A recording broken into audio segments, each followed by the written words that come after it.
We're really keen on people getting experience of working in rural areas, because if you've never done it, the fear factor might keep you away. And doing it when you're at a fairly early stage in your career is a good way of actually testing it out, seeing if it's for you.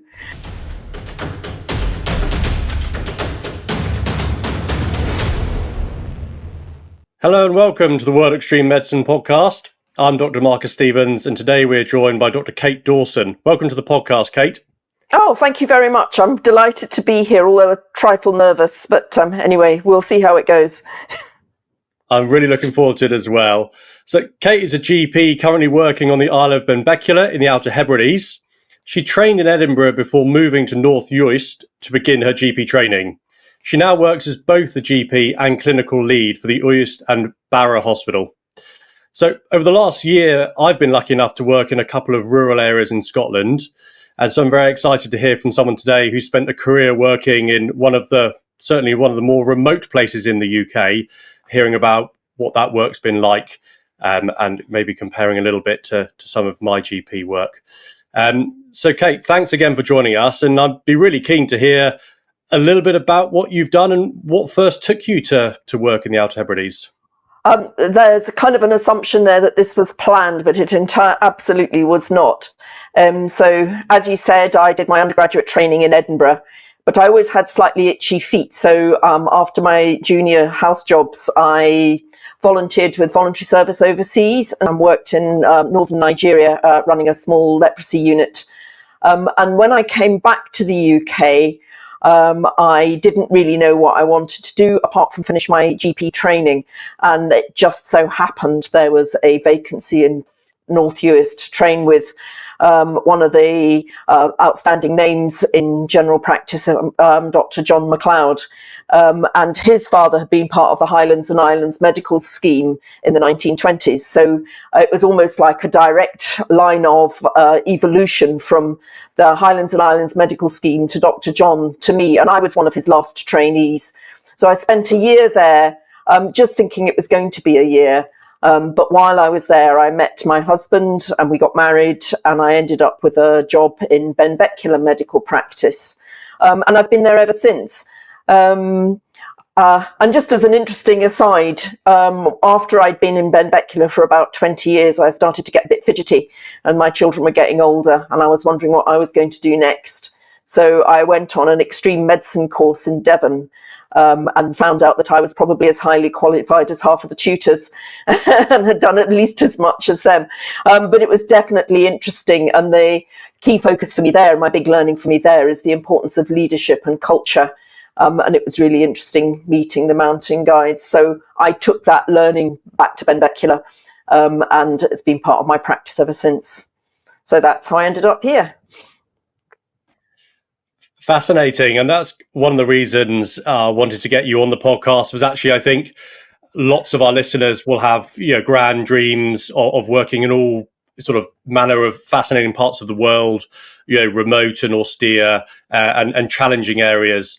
And actually, I think until recently, I didn't realize just what sort of opportunities there were, in the UK. So really keen to explore sort of some of that today. And yeah. Could you just paint us a little picture, Kate, of what the medical system is like on Benbecula? So, how many practices are there? How many hospitals? How many beds? Just kind of what would a classical sort of patient pathway be through the healthcare system? Okay, yeah. So island medicine. So there's quite a lot of islands off the coast of Scotland. And interestingly, each of the island health boards has a different way of tackling those issues. So I'm in Benbecula, which is part of the Outer Hebrides off the west coast of Scotland. It's a 2-hour ferry ride from Skye to get to North Uist, or a slightly longer ferry journey from Loch Boisdale in South Uist to get to Mallaig or Oban. And the three main islands that are part of the Uist chain are Benbecula, North Uist and South Uist, but there's a few little islands offshore as well. And they're connected by causeway. And we've got 3 practices. It's quite a long drive from top to bottom, a couple of hours anyway, and a population of under 5,000. So it's very widely dispersed. But actually, when people talk about remote, I think we go, what do you mean by remote? Because it's a very close community. People know each other. Our systems have to be quite resilient. So for all of the fact that we're off the west coast of Scotland, we've got most of the facilities that you'd expect, like high schools, shops, post offices, and a hospital. And our practice has the contract at the moment to run the community hospital, and I'm the clinical lead. So for those just under 5,000 patients, the hospital provides beds for all of those people. So it's a 16-bedded unit. It used to be more, but it's contracted to 16 beds because we can have enhanced staffing for those 16 beds. There's a maternity unit with a midwife. We don't plan to have deliveries locally, but of course they do sometimes happen.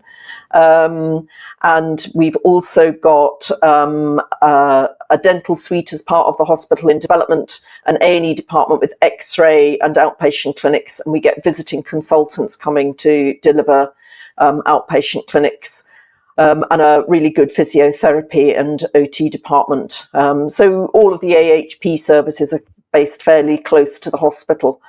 Our practice covers the island of Benbecula and some of South Uist. So our practice population is about 2,300, 2,400. One of the things that's happened during the 30-odd years that I've been working here is that the population has been getting older, and you can see that families are getting smaller as well, and a lot of people leave to go to the mainland, to go to college or university, and don't necessarily come back. So we've definitely got the more traditional way of life and the older population at one end of the scale, and then a few people moving in and younger families and some people moving back. But an increasingly large population of older people who don't really want to leave the island in their last decades of life, and are particularly keen on staying locally and accepting local care rather than being shipped off to the mainland. And that makes for some interesting discussions about what kind of care we can provide. I mean, obviously, I'm trained as a GP, not a general physician or an emergency physician, and providing that extended care in the community setting has led to us expanding our skills. And I've been here for 30-odd years, so I don't really know what I've learned above and beyond being a GP, because it's just the way I work. But I am aware that we do have extended skills. And one of the key things, if we've got somebody coming to work with us, is we tend to find that the younger GPs who have not long since left hospital medicine find it a little bit easier to slot into what we do. And we're also very keen on people who've done the basic Scotland course, which is the pre-hospital emergency medicine course, which gives you some really solid grounding in what to do when you're presented with something that you haven't actually dealt with before in an emergency situation, and the good solid ABC skills. Fascinating.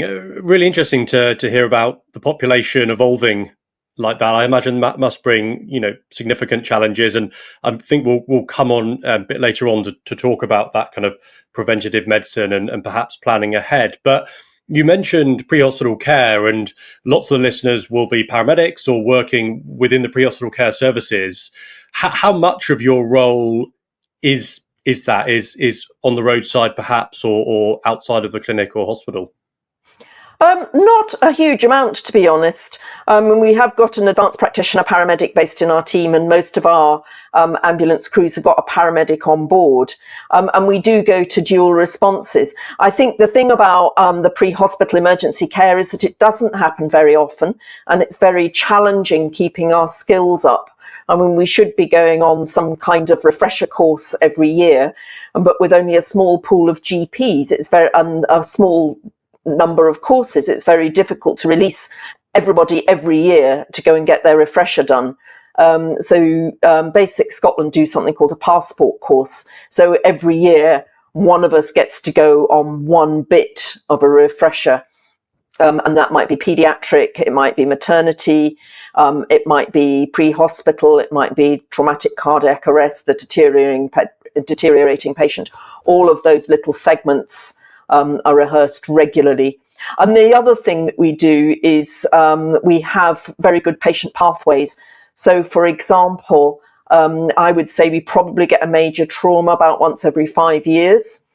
And knowing to do exactly the right thing at the right time and having to dredge that up out of your memory is quite a trick.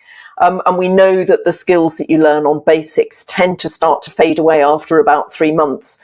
So we've got a really robust and well-tested trauma plan.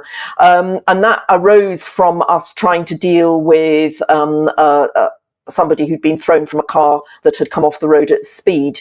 And he eventually died of traumatic chest injuries.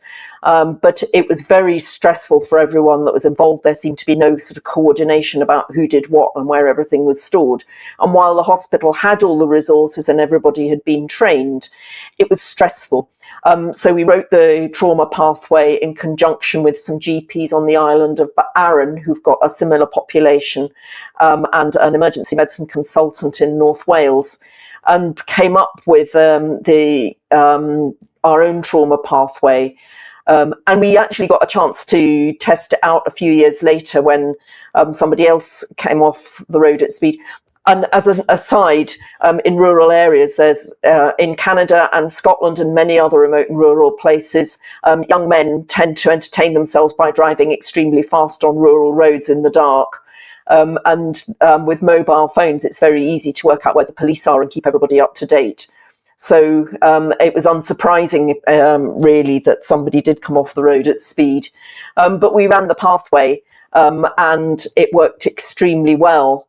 Most of the people who were involved in that emergency retrieval commented at the end of it how calm it had felt, the fact that we'd actually managed to package the patient up in extremely good time. And he came out of the other end of his traumatic accident in pretty good nick. The only thing that we've added since then is a hot debrief page at the back to make sure everybody's okay, and a bit of psychological safety built into that.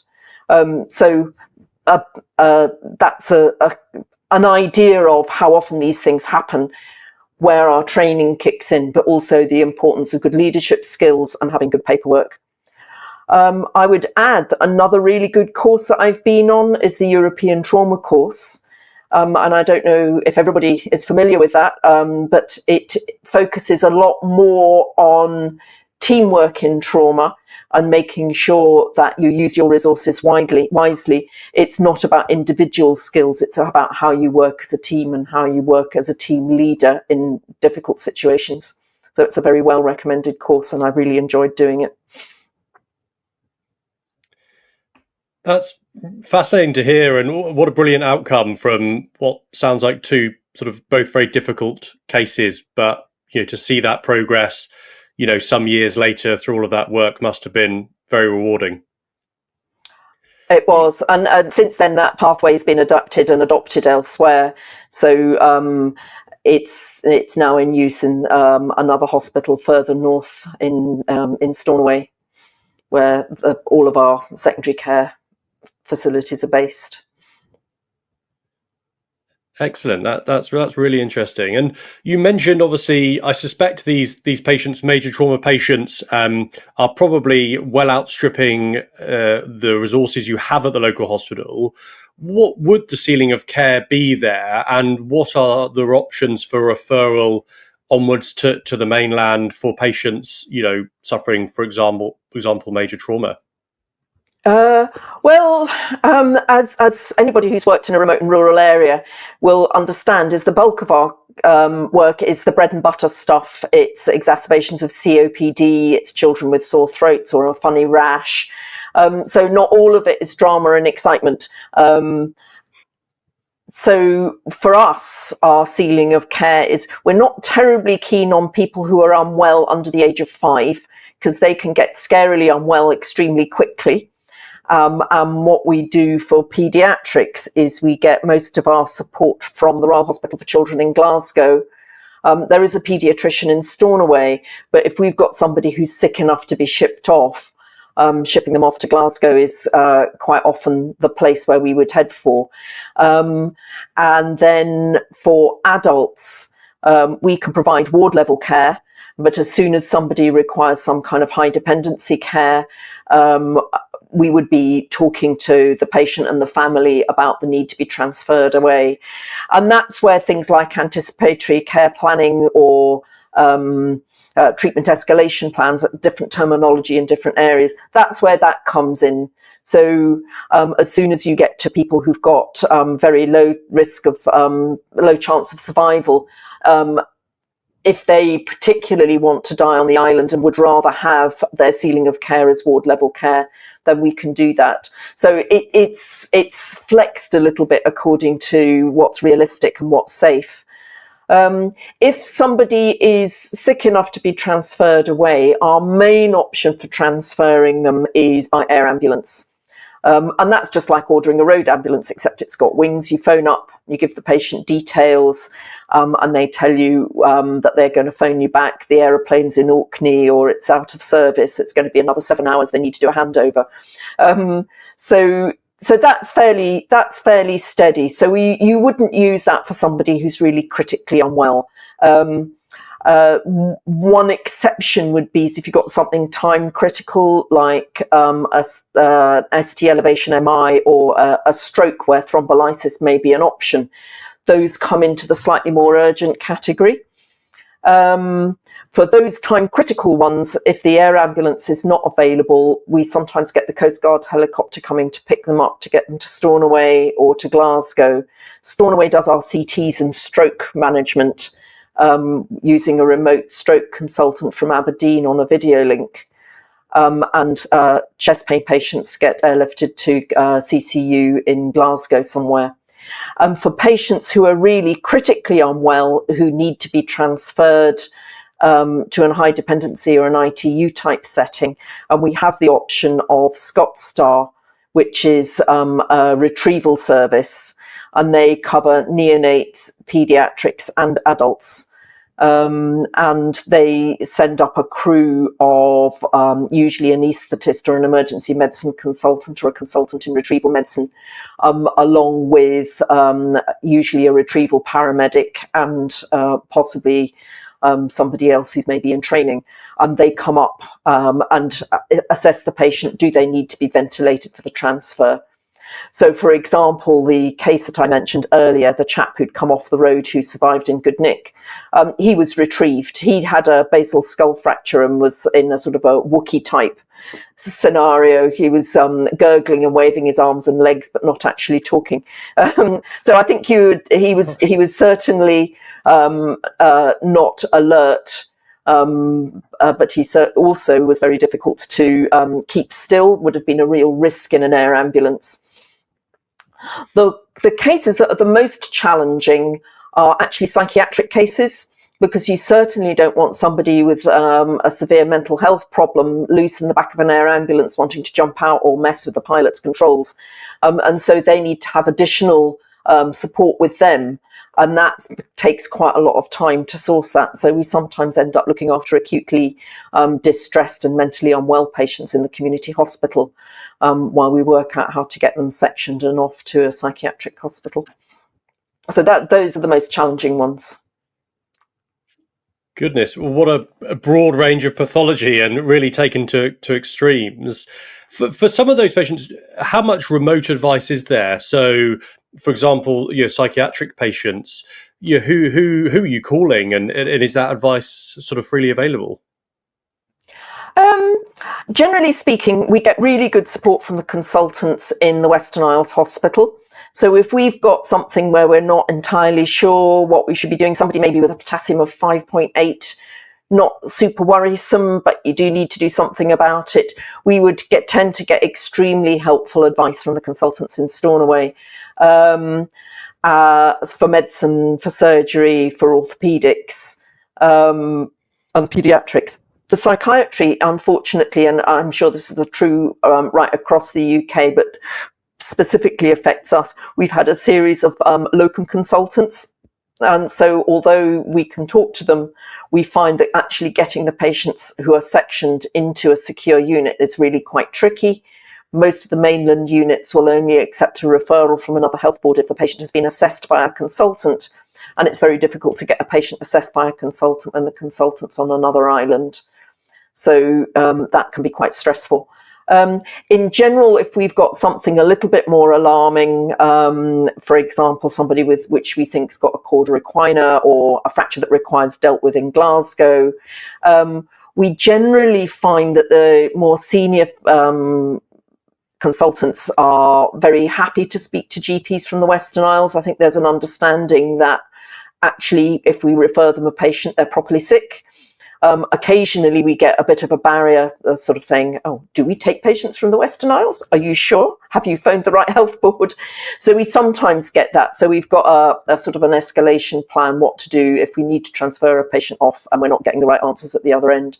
But to be honest, we tend to get very good support from just about everybody we speak to. And it's also a little bit about how you ask.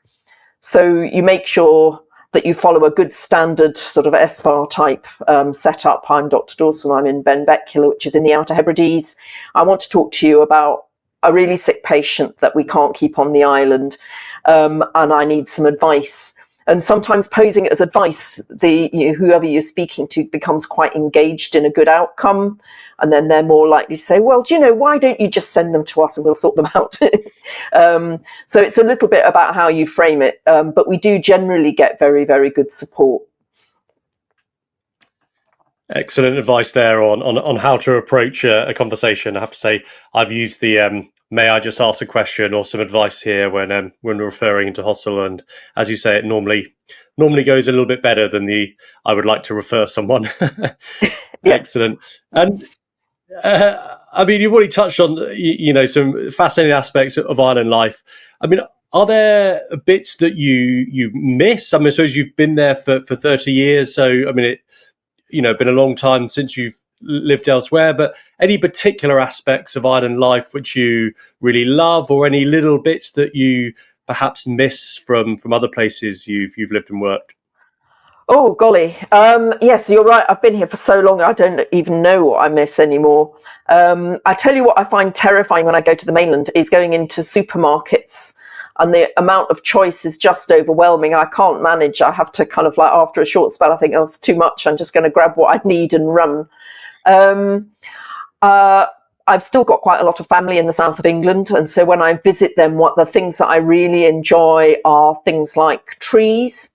There's not a lot of trees up here. So like walking through woodland, walking through forests is just lovely. It's really nice meeting up with my siblings and sitting down in the evening and having a good old rant about various things and having a chat with them. But when we do get together, it's really, really special. We really enjoy it. I think I also... I wouldn't say I miss the cinema and the theatre quite so much, because when I did live on the mainland, I didn't go that often. But there's a feeling that when something like the performing arts visit the Outer Hebrides, usually on an arts grant, there might be touring, you kind of feel obliged to go to support them, because who knows, they might never come back. So I tend to be a lot more eclectic in the things that I see. One of the most fantastic things is the Screen Machine, which is a cinema on the back of a lorry, which tours the remote rural areas of Scotland. And it has usually maybe a 4-day stint in Benbecula, where you'll see most of the most recent films, a couple of independent films, usually something with a bit of a local twist. And it's fantastic experience of going to the cinema there. So much, much more likely to come and see stuff here. But when you go, for example, to London, being able to go around the big galleries, being able to see sort of like really fantastic works of art or amazing exhibitions, I really enjoy that. That's something I look forward to when I go away, sort of city break type stuff. And we tend to take city break type holidays. So when we've got the best of remote and rural here, it's beautiful, beautiful beaches, amazing wildlife, lots of archaeology. It is a fantastic place to live. It's a fantastic place to bring up children. So when we're on the mainland, we tend to do the opposite. We tend to go for city breaks. Fantastic. I'm sure all your family and friends love coming to visit you up in the Outer Hebrides. I've really look forward to visiting one day myself. All the photos and videos I've seen look absolutely stunning, and couple of friends this summer cycled the length of it, which is a trip that I would love to do at some point. Yeah. And you mentioned earlier about kind of advanced care planning and sort of treatment escalation planning for patients perhaps slightly older on the island who wouldn't want to transfer to the mainland and perhaps die on the mainland. It'd be really fascinating to hear a little bit about what opportunities you've got for kind of that enhanced relationship with your patients. I suspect that you know your patients far better than many GPs. And is there a bit more time perhaps to dedicate to preventative medicine rather than perhaps being so reactionary, which is, I think, a lot of doctors, a lot of GPs will perhaps struggle with that. Of actually lots of the medicine we're doing, we are reacting to something which actually, had we intervened months or years before, perhaps we wouldn't be in that situation come down the line.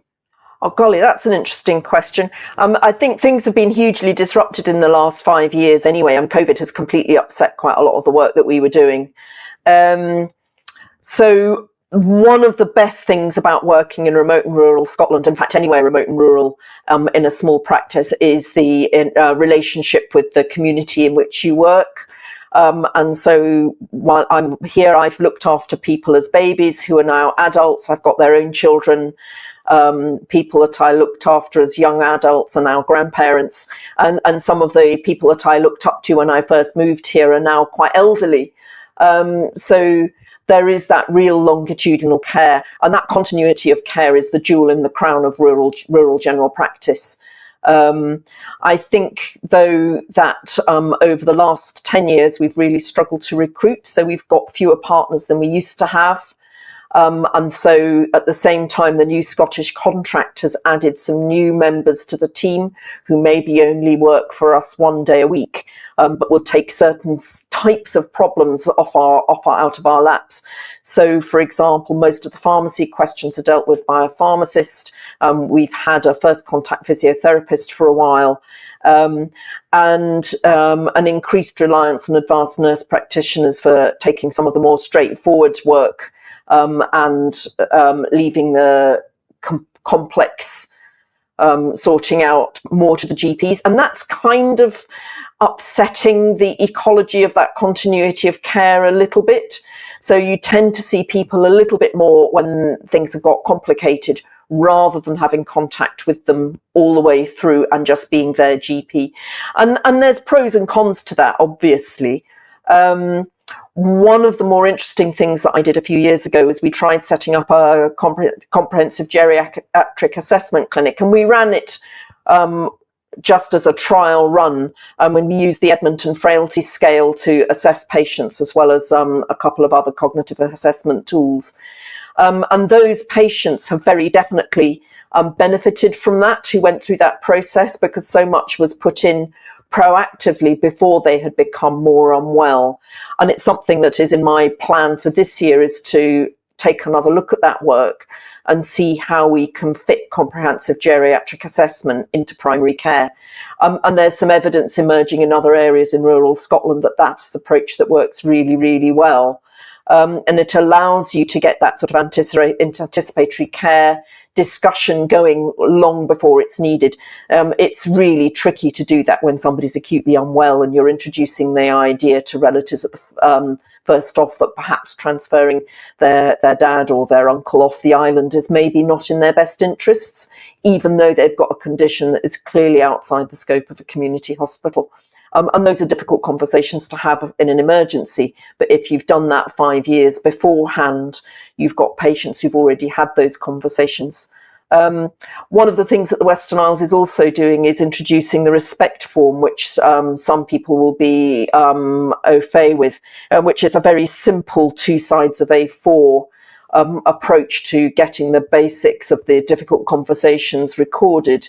Which is actually a huge step forward from the old anticipatory care planning booklet, which had pages and pages and pages of easy to read tick boxes type approach, which actually never really got updated and people never really completed because it was so daunting to have a book of your wishes. So yeah, respect's being rolled out locally as well. So all of that is kind of tied in.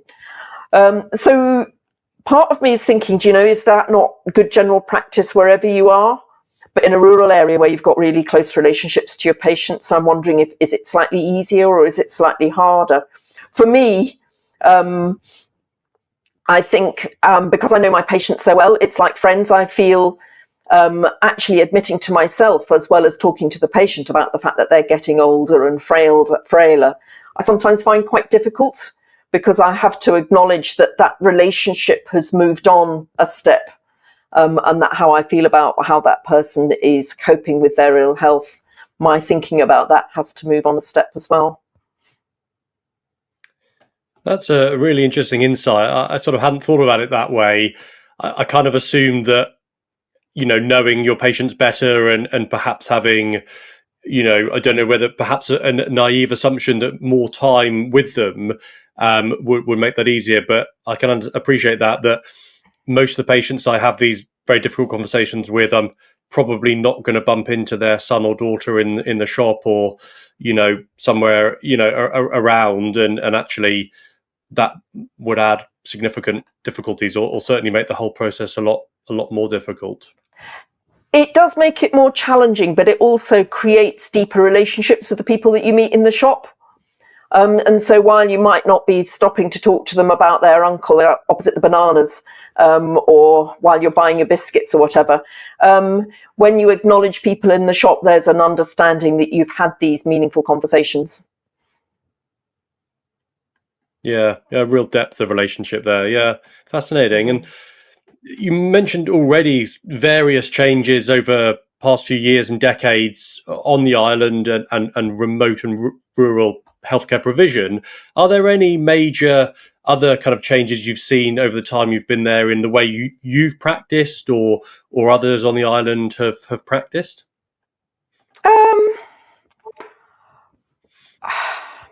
I think the big changes have basically reflected my career. So when I moved here, I came here as a GP trainee and in North Uist, and I was there for a year, and it was very definitely a feeling that I had to get the best out of my experience during that year. So I did a lot of walking, I did a lot of exploring, I spent quite a lot of time studying or traveling. It was a time when you traveled away for courses.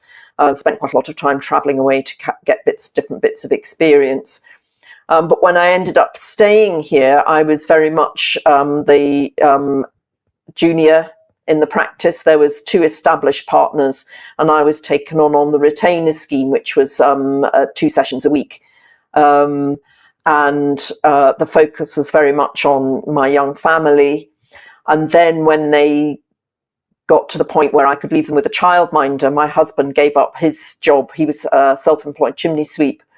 So he stopped doing that in order to look after the girls while I went back to work full time. And quite quickly I became the sort of audit GP. I really liked data and spreadsheets, which meant that I was kind of looking at perhaps some of our chronic disease monitoring. And it meant that when we moved to QOF, so just to remember, there was a new contract when I started my GP training. There was another new contract when QOF was introduced, and I'm now on to my 3rd new contract. So anyway, when QOF was introduced, we were really well set up because we already had chronic disease registers and standards of care for those people with chronic diseases. But as the populations got older, actually focusing on chronic diseases has been quite unhelpful. It's meant that we've been focusing on treating to targets rather than being more holistic about people with multimorbidity. I've been quite glad to be able to drop QOF and focus on patients instead. But in the last 10 years, I think what I've focused on more is quality improvement and patient safety, and looking at culture within organisations and looking at a positive culture, certainly in the workforces that I work with. And that's the workforce within the practice where I'm a partner, but also the workforce in the hospital when I'm in the clinical lead. And those have been very valuable approaches. And I think we've got really strong teams, really strong positive teams. really good at focus on feedback and looking at what we've done and making sure that we're doing the best that we can do. Brilliant. That sounds, really, really fascinating thing to focus on. And, I'm a big proponent for that kind of real deep understanding of culture and how it impacts, and sounds like doing brilliant work there.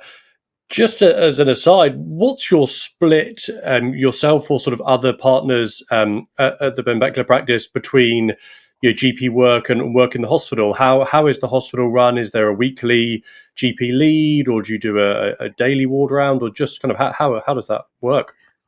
Oh, obviously, just like being in the middle of it, I don't really think about it very much. Just get up in the morning and do what you're meant to be doing. So I'm the clinical lead, which means I take responsibility for coming up with sort of like future planning and designing how care is delivered, along with the senior charge nurse and with the middle management in Stornoway. But actually, on a day-to-day basis, we try and get a balance between availability both in the practice and the hospital, and also having continuity of care in those two settings. So we split our time fairly evenly. So if I'm just got the rota I'm just going to glance at it. For example, next week I've got 2 days in the hospital and 3 days in the practice. And then the next week I've got 3 days in the hospital and 2 days in the practice. So it kind of balances itself out. We have a fairly robust approach to handovers. So we have a handover to the doctor going on duty in the hospital every morning to make sure that we go over absolutely every single patient and make sure that the doctor that's coming on knows what actions are required that day for each patient. The other things that we do and have done in the past, we used to do all our own out of hours, but that started to slip maybe about 10-15 years ago. And so increasingly we were relying on locums to do some of our out of hours, and they'd come up and do a block of nights. And then coming up to 2 years ago, we pretty much stopped doing all of our own out of hours, and that's been run entirely by a series of locums employed by the health board. And it was partly to do with remuneration and partly to do with decreasing number of partners. So when we started doing our own out of hours, there was 6 of us in the rota, and then we got down to 2, and that was really not doing a 1 and 2 on top of general practice wasn't really practical. Particularly when we discovered that elsewhere in Scotland people were getting different rates of pay, and we thought we're kind of being taken advantage of here. Let the health board take the strain. So we've got out of hours GPs working in the out of hours service, and generally speaking they've done their basics training somewhere. And we're very careful to ensure that anybody who is doing a locum with us gets included in any learning or any audits or any sort of key, any significant events, so that they get their appraisal covered while they're working for us, all of their appraisal material. And that really helps because they feel part of the same positive team. At the weekends, because it's like nearly 2 hours from end to end, we also provide something called second on, so sort of top cover for whoever's covering the out of hours. During the day, one of us is available to provide support if necessary, because I mean, if you're in Eriskay dealing with a chest pain and somebody goes into labour in North Uist, you can't be in both places at once, and you might want an experienced pair of hands to deal with one of those emergencies. As a GP locum, certainly looking at coming to do a little bit of work in the Outer Hebrides, that's fascinating to hear, and also slightly concerning to have be called to a labour on a Sunday. But it'd be fascinating to hear what opportunities there are for anyone wanting to come and work in the Outer Hebrides or in other parts of the Highlands and Islands. We've touched on the kind of GP locum cover, perhaps for out of hours and weekends. What other kind of pathways are there for someone wanting to either get some experience in the short term or a longer term commitment to working in rural areas? Yeah. So we're really keen on people getting experience of working in rural areas, because if you've never done it, the fear factor might keep you away. And doing it when you're at a fairly early stage in your career is a good way of actually testing it out, seeing if it's for you. So we cover pretty much the whole spectrum of helping people to get some rural experience. So we mentor school pupils in our local high school into applying for medical school. We also take undergraduates for their electives. Now, I don't want to be we're already completely overwhelmed with people writing to us for their electives. So we have to keep quite a tight rein on that, but we do take people for their electives. We no longer are a practice associated with any particular university, because we used to be a placement for Dundee University for doing their remote GP block. But unfortunately, with the falling number of partners, we haven't got the resources to continue to do that at the moment. For people who are FY2, I think you get an experience week. And so we definitely offer slots for people in FY2 who want to come to us for a week. For people who are GP trainees, we have given people the opportunity to come to us for a fortnight. On one occasion, they came with their trainer. On another occasion, it was 2 trainees who came to teach us about something that was happening in another area. And they'd done a quality improvement project and spent a couple of weeks doing their out of hours part of their training and then teaching us. So we have taken GP trainees. But the biggest thing we're involved in at the moment is the Rural Fellowship, which is run by NHS Education Scotland, which is a year-long programme, usually for young GPs and people who are in their first 5, where you get an extra year. And that is split between service provision and additional training. And we're the base practice for a rural fellow. So we've had 2 rural fellows, and it has absolutely been fantastic for us. It provides a bit of resilience for us, and they get a year working in a remote and rural setting with experienced GPs who provide supervision. And they get to do a project as well. So our current rural fellow is doing a project on the management of pre-diabetes in rural areas. Is there a gap in what's provided in centralised medicine versus the rural diaspora? So That wide range. very tempting. Yeah, and we do Very have tempting. I think locums, but we try and get nice locums that we nurture, and so and hope that they come back, because that actually adds to the continuity. Fantastic. I've heard of the Rural Fellowship before, and I've been very tempted. So perhaps I'll add that, or something to look at doing in the next few years. And you sounds like you've had a fascinating career. You know, starting early. You mentioned some time in Nigeria. What do you see the next few years looking like? Happy where you are, or interested in looking further afield, or what kind of dreams, aspirations do you have?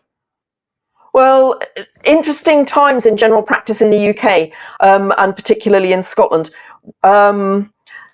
Most of the GPs in and around the Western Isles are approaching retirement, as am I. And still got slightly restless, itchy feet. Plus, I'm completely committed to the practice and the hospital being successful, of being kind of exemplars about how you can provide rural medical care. So I'm kind of torn, but the way that the health board are looking ahead is they're seeing how difficult it is to recruit people to partnerships. The amount of income that you get into primary care, particularly in rural areas, combined with the fragmentation of the new contract, is making it quite unattractive to become a rural GP partner. You carry quite a lot of financial risk, and at the same time, the board are looking to take back the contract with community hospital in order to fund some of the unscheduled care requirements that are developing. So our practice is at a bit of a crossroads. So we're handing the management of the practice back to the health board beginning of next year. So we're staying on as partners in order to provide some kind of leadership through that transition, and hoping that the financial risk of becoming a partner and the management risk of becoming a partner, if that's taken out of the equation, that we will be more successful in recruiting our successors. So for the next year anyway, I'll be leading through the practice through that quite significant change, and becoming a practice that's run by the board as part of a healthcare hub, which covers the practice, the hospital, the unscheduled care, and providing that as a strong base for if any of the practices, other practices on the Uist, if they get to a difficult point, that we've got that robust base in which to actually absorb that change further down the line. So that's the next year for me, after which I'm again, too many choices. Do I start doing voluntary work overseas again? After I did my ex-med course, I also used to volunteer for music festivals, so going back to doing that, like going to Glastonbury, going to Leeds, going to Reading festivals to look after the people who've taken too many drugs or broken their ankles while they've been jumping about. So I could do more of that. I could just take up, I don't know what I want to do, but that my next year is really going to be focused on that safe transition, leading the practice through significant change. Sounds like very challenging time to come, but it sounds like very much in good hands, and I'm sure that the practice and the hospital on the island will emerge hopefully better for that. Mm-hmm. I think sort of approaching wrapping up, is there anything else that we've missed that you'd like the listeners to hear, or perhaps an interesting case that sums up some of your sort of work and career on the island? I was kind of expecting a question like that, and I've been struggling for the last few days to think about how I could come up with a case that doesn't breach patient confidentiality. And I was thinking, it's not really cases, because they're my patients for 30 years. So I haven't got a specific case. And most of the people I know so well, I find it really difficult to kind of anonymize it, because I know the ins and outs so intensely.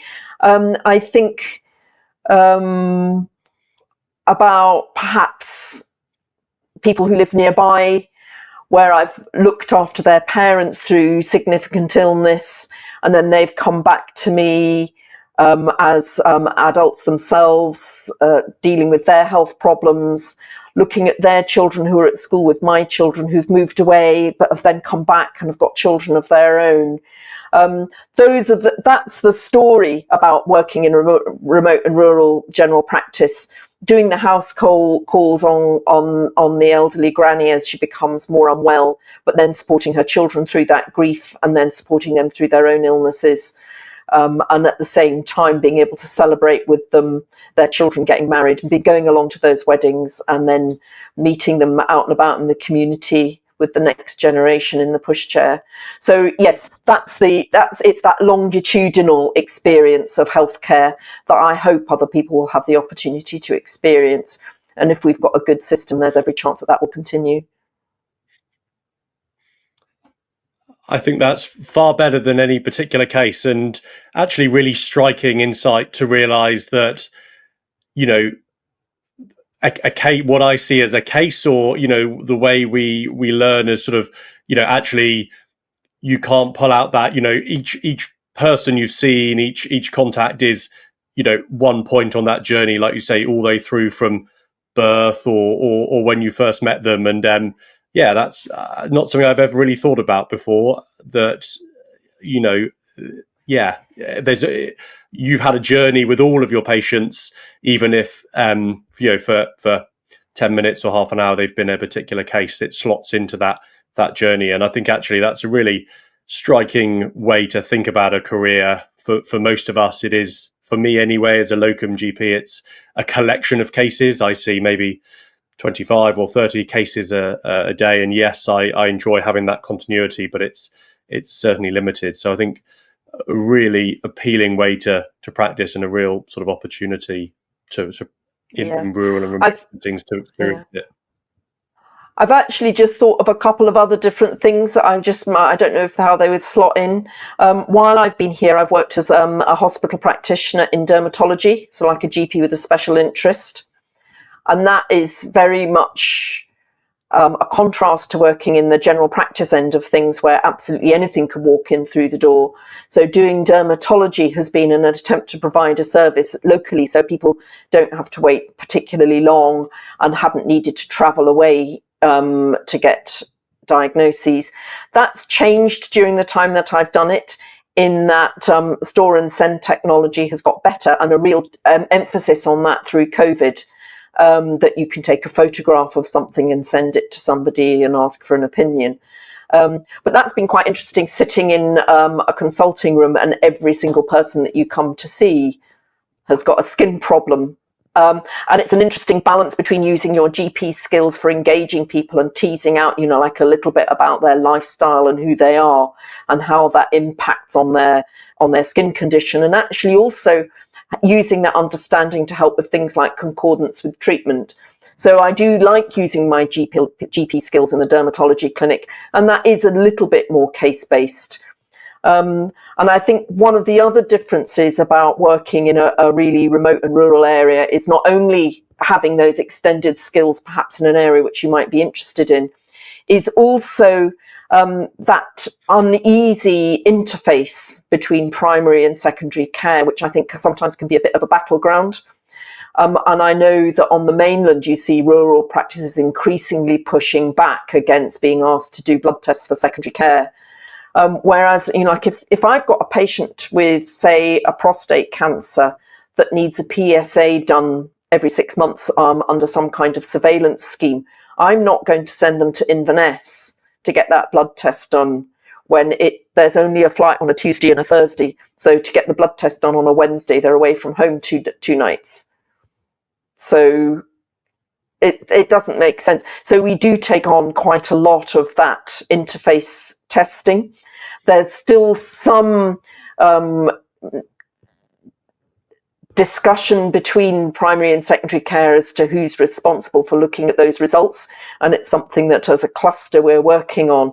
But one of the things about remote and rural medicine is that interface becomes a lot more dynamic, and handled well can actually make the patient care pathway a lot more straightforward and a lot simpler, and it's something that I'm really interested in continuing to work on, and it's a big part of rural general practice. Yeah, that's really interesting. And I've been struck kind of throughout this conversation by just how much ownership you seem to have of your work, and being able to influence from one end the kind of pre-hospital trauma pathway all the way through to looking at, taking on some secondary care responsibilities, and then, how to run a hospital safely, and looking at leadership. It sounds like you've really approach things from a kind of a whole island perspective, sort of holistic, and really sort of advocated for your patients where possible, which sounds like, they're a very lucky population. Yeah. Well, I'm also struck thinking back is that also has echoes to working in the leprosy unit in northern Nigeria. So I was a relatively junior doctor at that point, and I had very little experience, but I think those 2 years were really formative. That turned me from somebody with a medical degree into a doctor with a passion for organising the work that I do in a way that makes sure that good care gets to patients. So that was where I was collecting data. I was looking at gaps in the service, applying for funding to set up a community worker training scheme, all of that type of thing. So I can see the roots of what I do now starting there with my voluntary work overseas.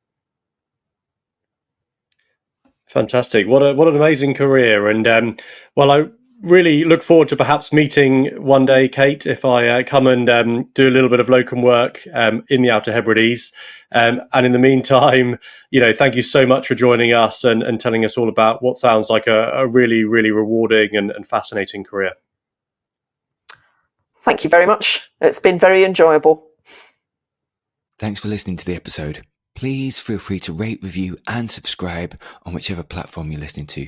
Please also head over to the World Extreme Medicine website, where you can find more engaging content on extreme medicine webinars and indeed a collection of courses from our global network, including humanitarian, disaster relief, expedition, space, military, tactical, and performance medicine.